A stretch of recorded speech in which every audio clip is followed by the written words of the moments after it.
কই এই কমা? কি করতেছেন আপনি? ডিস্টার্ব করেন আমার পা দিয়ে, হ্যাঁ?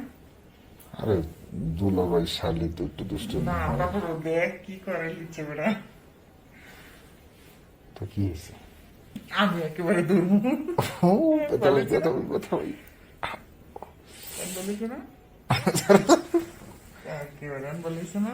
আল্লাহ তুমি কি পুরো কইলে এলেছো? তাহলে আপনি হচ্ছে পা দিয়ে খালি হচ্ছে আমার দুধের ভিতরে চাপাচাপি করতেছেন। আমি তাই আপনার গেছে দম ধরিয়ে তোমার দিয়েছি। দুধটি তো ভালোই লাগে। আমি তো আপনার দম ধরছি। আপনার দমটা তো সুন্দর। তো সুন্দর হলে খাও। খাওয়া যায়। হুম, দেখ কি করতেছে বেড়া। খাইবা তাই নিবা। দুধ পা দিয়ে চাপতেছেন কে? আপনি হাত দিয়ে চাপেন। হাত দিয়ে চাপলে কেউ না করবো আপনাকে। তার মানে তুমি রাজি আছো, সমস্যা নাই। হ্যাঁ রাজি আছে, আপনি দুধ চাপতেছেন, আমি দেখ না দুধ চাপতেছি। আচ্ছা, ঘরে তো কেউ নাই না?